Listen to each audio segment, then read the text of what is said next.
girl. How are you? I'm really happy. I mean, I'm good. I'm silly.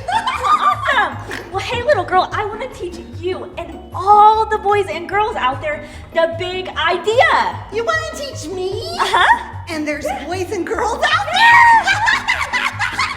Okay, I want to learn. But what's the big idea? Well, the big idea is what I want you and all the kids out there to learn today from our digital camp. Oh, yes! Oh, yes! I want to learn! I want to learn! I want to learn! Okay, well, I know that you're definitely ready. What about you, boys and girls? Are you ready out there? Awesome. Okay, here's how it goes. Okay. Choose you this day who you will serve. Are you ready to try it? I'm going to try it! Okay. I'm going to try it! Okay. Okay. Choose you this day Who you play beach ball with? Oh my goodness, little girl, you're having so much fun. Silly. Yeah, you are really silly. Okay, you want to try it again? Okay, we'll try it again. All right, let's go. Choose you this day who you will. Popcorn with, because I love popcorn! Popcorn is my favorite! It smells so good! Oh, it does. I It love does smell popcorn! good. It's so yummy! It's so yummy! It does smell good. Yeah, Well, you know, sorry, yeah, it's okay. That's Just okay. being a little silly. You are being a little silly. That's Okay. okay. All right, you want to try it again? Yes. Okay, let's Yes, go. I do. I want to try it again. Okay. Okay. All right. Okay.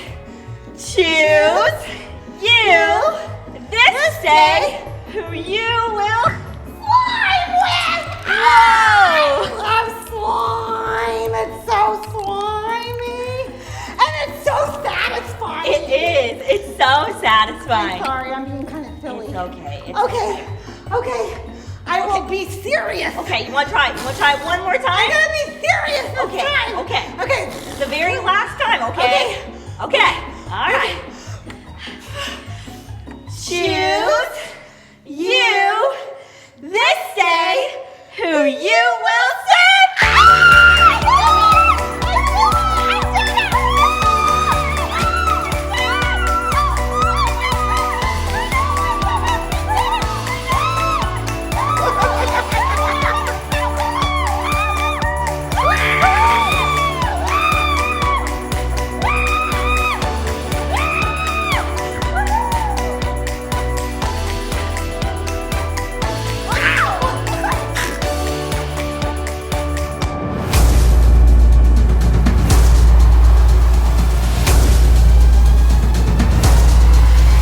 Hey guys, today I'd like to share with you a story.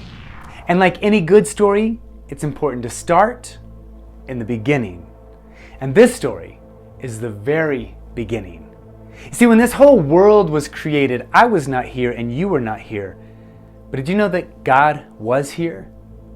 Today, this purple piece of cloth will help us think of God. See, purple is the color of royalty, the color of a king. God created this world. He was and He is king over all of it. He created the mountains and the valleys. He created rivers and trees. He created animals of all kinds, but then God did something different.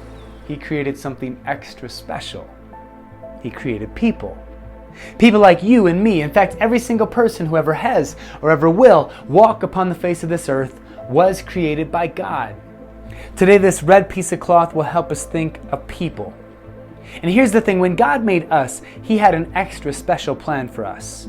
He wanted us to be close to Him, to be tight with Him, to have a solid, unbroken relationship with God. But there's a problem. See, the problem is that all of us have done something to ruin all of that. Every single one of us have let words come out of our mouth that we knew we shouldn't say. We've all done things that we knew were wrong to do. Those type of things we are told are called sin. You see, all of us have sinned, and because we have sinned, we've been separated from God. The perfect relationship we were created to have has been broken. It's been ruined. And not only have we been separated from God, but there is now a penalty that we have to pay, a price that we owe, and we are told that the wages of sin, the price that we owe, that price is death. But you might say, well, wait a minute, that doesn't really make sense. If none of us are perfect, if all of us have said and done things we shouldn't say and do, and if the wages of sin, the price we owe for sinning is death, why are we alive? Now that's a fair question.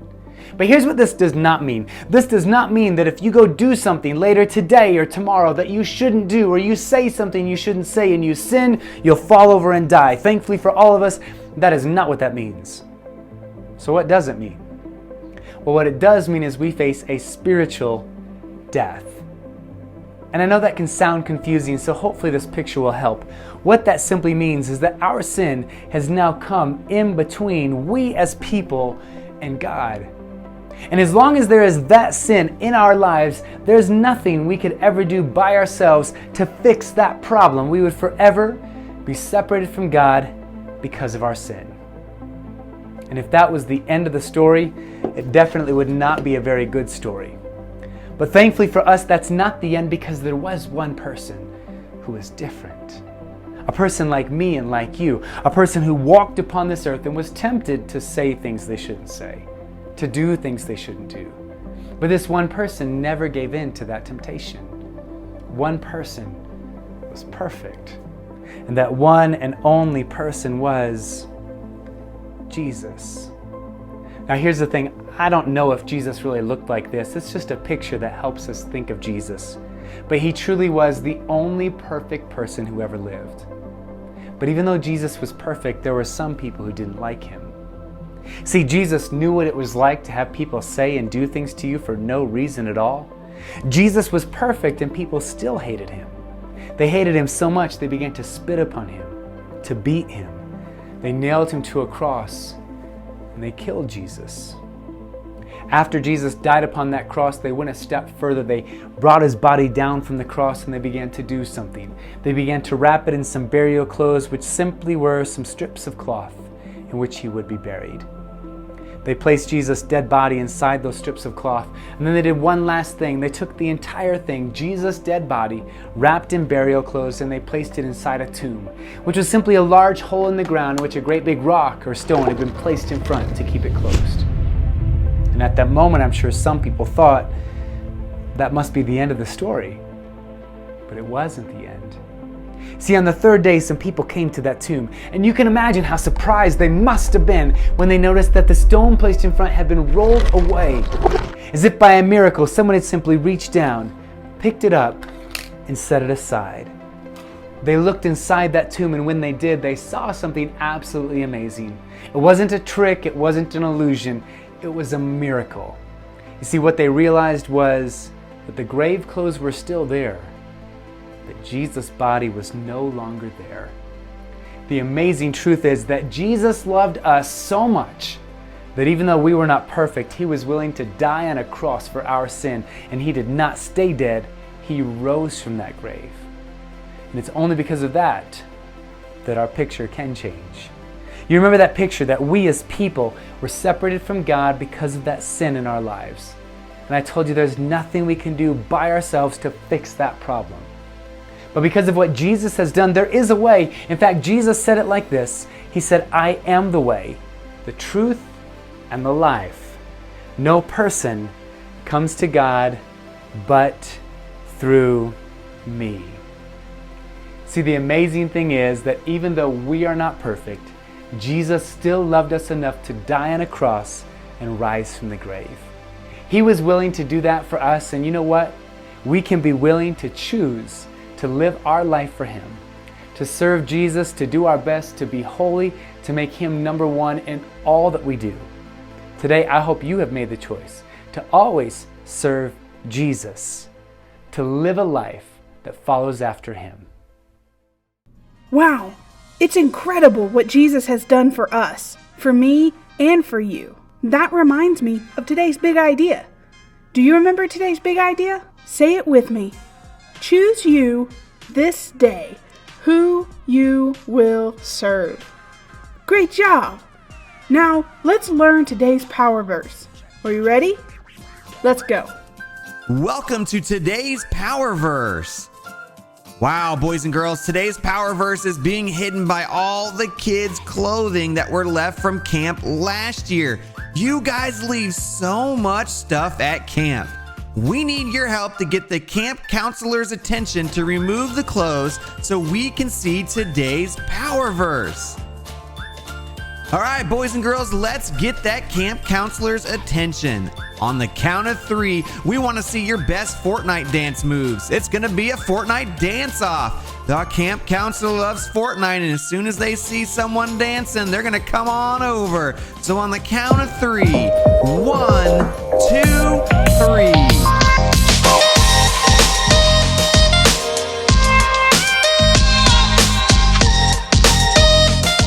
Yes, you guys did it. Here comes the camp counselor.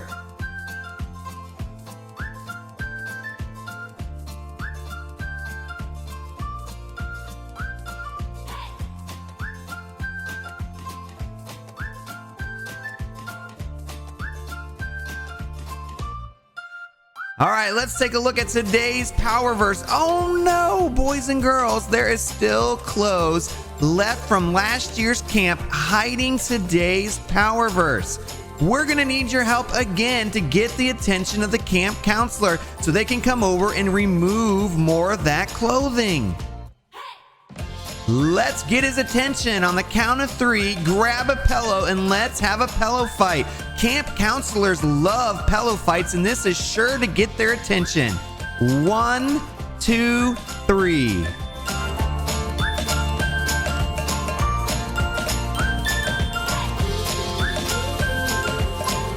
Yes, you guys did it. Here comes the camp counselor. Ooh, somebody left their stinky underoos from last year, and the camp counselor needs to come and remove those immediately.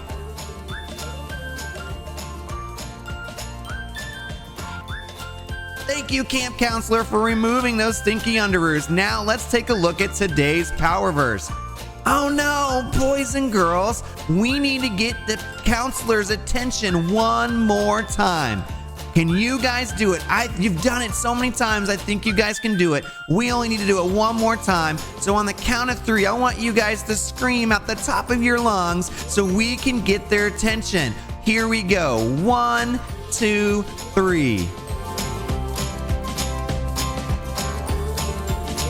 Yes, you guys got their attention. Here comes the camp counselor. They're gonna remove the final piece of clothing so we can see today's power verse.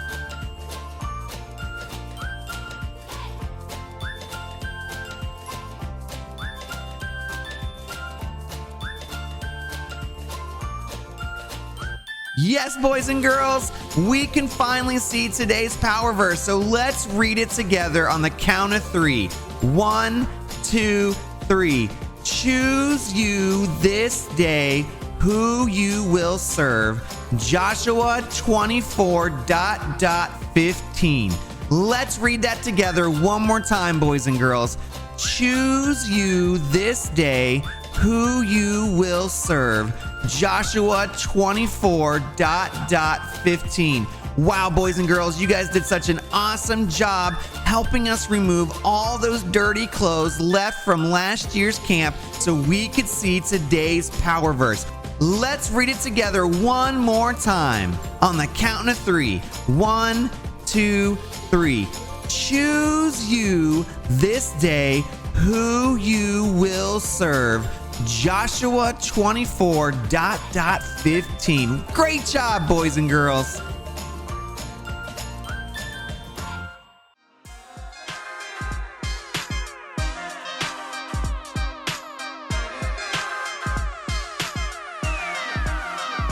Well, Jojo, today we're going to be talking about something really important. Girls? No, not girls. We're going to be talking about choices. Choices? Yeah, choices. What do you mean? Well, you know what choices are. Kids, you know what choices are. Choices are decisions you make, but there's always a consequence. Like what? Well, if I tell you to do something Yeah. and you don't do it, Yeah. what do you call it? Being cool? No, Jojo, that is called disobedience. What? Disobedience. And God wants us to obey, not to disobey. What happens if you disobey? Well, there's a consequence. Just like the guy by the name of Jonah. Oh yeah, he got swallowed by a whale. No, he didn't get swallowed by a whale. He's the one that was told to go to a place called Nineveh. Nineveh. But he decided not to. He ran the other opposite direction toward a place called Tarshish. God bless you. Why'd you say God bless me? You sneezed. I didn't sneeze. I said Tarshish. God bless you. No, Jojo. You see, he was supposed to go to Nineveh, but instead he went to God bless you, Tarshish. No. But you know what? Because he disobeyed, he got swallowed by a whale. Oh, yeah. So he disobeyed, made a bad choice. That's right. But you know what? We're going to talk about a guy that made a good choice. Good choice? Yeah. In fact, his name is Jay. No, his name is Joshua. Joshua. In fact, in the Bible, Joshua 24:15. Make up your 9. What do you mean, make up my mind? Was he 24 or 14? No. Joshua 24:15. That's chapter 24, 24, verse 15. 15. And this is what it says. Choose you this day. A girlfriend. No, not a girlfriend. Choose you this day whom you will serve. Yeah. And what God is saying and what he's saying in Joshua is the fact that you choose to live for God, Yeah. but you live for him every single day. Every choice, Everything you do. everything you do, you choose to follow him. And God said to Joshua, you're going to lead the Israelites into the promised land. Oh, cool. But he said, I want you to obey my laws. Yeah. I don't want you to turn to your left hand or turn to your right hand. So cut your hands off. No, don't cut your hands off. He means don't go to the left, don't go to the right. He just wants you to follow straight ahead for God, what God wants you to do. Okay. So Joshua decided, I'm going to do that. So God says, all right, take the Israelites, take them into the promised land. Go across the Jordan River. Oh, this is going to be cool. So they get down toward the river. Yeah. And Jojo, it was time that all the rain came. Uh-oh. And all the banks were overflowing with water. Uh-oh. And now they've got to get across. I know what they did. What'd they do? They used water wings. No, they didn't. They didn't use water wings. I know. They used an airplane. No, they didn't use an airplane. A submarine. Nope, they used God. God. They used God. They listened to what God said. Remember, God wanted them to trust and Obey. make a good choice. So all of a sudden, Joshua tells the priest, he says, take the Ark of the Covenant, walk down to the water, Yeah. and put your foot in. Uh-oh. What's wrong? I bet you they got wet. What do you mean? They wet their pants. No, they did not wet their pants because they were trusting in what God wanted them to do. Like what? So when they put their foot into the water, God had said, when your foot hits the water, I will part the water. Did it happen? It did. When all of a sudden the priests get there, they put their foot into the water. Yeah. All of a sudden the water, it parted to the left. Ah! I see it! What happened? It's a big old wall of water! And then to the right. Oh yeah! What? There it is! It's back! And look at the water. It's gone. It's dry. No fishy. No fishy. No shark. No shark. No submarine. No nothing. It was dry. Dry. Dry. And so they began to walk across. All the priests and all the Israelites, everybody walks across. And when they get to the other side and they step up, What happened? the water came back. I see it. I see it. That's right. The water came flying back. But do you know why they happened? Do you know why it did what it did? Because they trusted in God and they made a good choice. That's right. You see, Joshua, he wanted to trust in God, but he wanted to obey God. And kids, I want you to know that verse, choose you this day. A girlfriend. No, choose you this day whom you will serve. Every day, serve God. Yeah. Every minute, keep him on your mind and know that he'll take care of you. Make the right choice Choose God. every day. Hey kids, today we're talking about choosing to follow God. It's an important topic because we want you to follow God the rest of your life. And it starts now. Hang on a moment. I'm going to use this balloon to kind of represent standing for Jesus. You see, when you choose to follow God, it's like standing for Jesus. There's going to be people in your lifetime coming up when you're in junior high or high school or even when you're an adult who are going to try and get you to stop living for God. And they're going to try and pull you away. They're going to try and get you to just forget about all the things that you learned. They're going to try and get you to stop going to church or stop reading your Bible. And we want to challenge you to learn to stand for God. We want you to learn to stand for God. Because when you stand for Him, He's able to do amazing things in your life.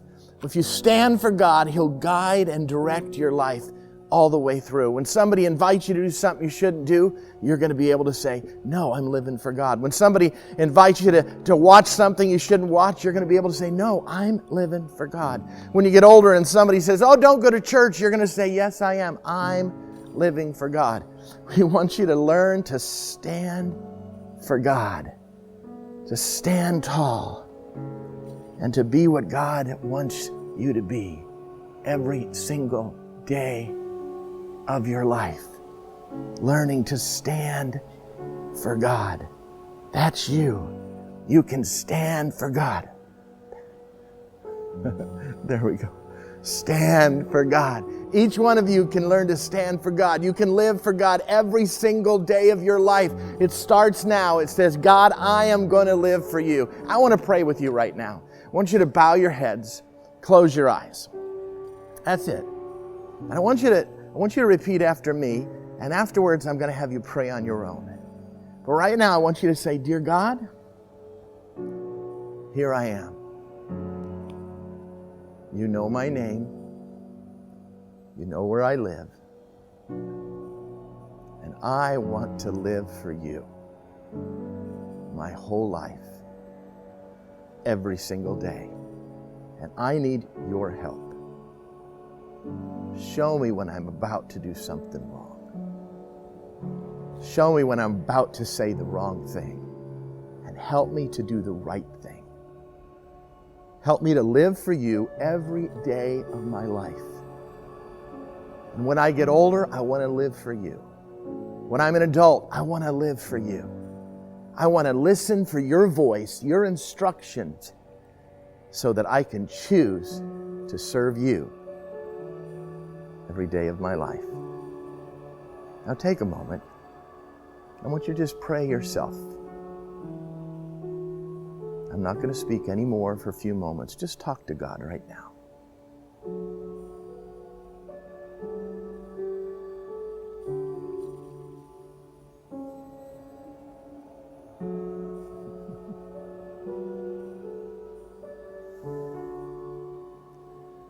I, of course, can't see you, but I can imagine right now you're talking to God. And you can do that anytime you want. Find a place where you can talk to God, especially in your bed at night. If you wake up in the middle of the night or early in the morning, just talk to God and ask Him to lead and guide you so that you can choose to follow Him, to serve Him all the days of your life. God bless.